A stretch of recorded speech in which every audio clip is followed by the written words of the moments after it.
Complete చేసినట్టు, ఆ goal achieve చేసినట్టు, మనం ఊహించిన ప్రతిసారి దాని వైపు ఒక అడుగు వేసినట్టు. ఎన్నిసార్లు నువ్వు ఊహిస్తున్నావో అంత క్లోజ్ గా దానికి వెళ్తున్నట్టు. అంటే విజువలైజేషన్ లో ఆ పవర్ ఉంటుందన్నమాట.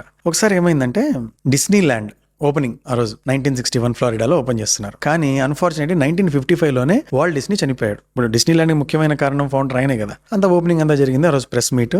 అప్పుడు వరల్డ్ డిస్నీ వాళ్ళ కజిన్ ఒక ఆయన ఈయన తరపున ఉన్నాడు. పాపం ఆయన లేరు కదా అని ప్రెస్ మీట్ లో వాళ్ళు క్వశ్చన్ అడిగారు. ఈ రోజు వరల్డ్ డిస్నీ గారు లేరు కదా, ఈ ఓపెనింగ్ ఇదంతా చూస్తుంటే పాపం చాలా సంతోషపడేవాళ్ళు కదా అని అన్నారు. అంటే ఆ కజిన్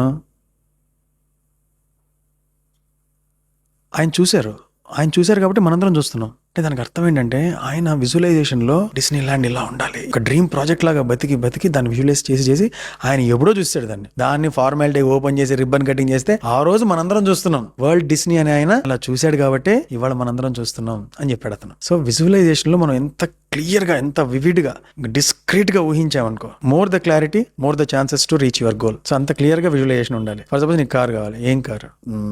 బెంజ్ కార్. డీజిలా, పెట్రోలా? పెట్రోలే.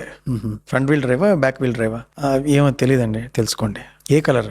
ఇంకా ఏమనుకోలేదు, అనుకోండి. బీ మోర్ స్పెసిఫిక్ అని అనుకుంటూనే ఉండాలి. నాకు డబ్బులు కావాలి, బీ మోర్ స్పెసిఫిక్. 1 crore కావాలి, బీ మోర్ స్పెసిఫిక్. వారంలో కావాలి, బీ మోర్ స్పెసిఫిక్. ఇంకా స్పెసిఫిక్ అవుతూనే వెళ్ళాలి. అంత క్లియర్ గా విజువలైజ్ చేసుకుంటే రిజల్ట్స్ అంత ఎగ్జాక్ట్ గా వస్తాయి అనమాట. That is the power of visualisation.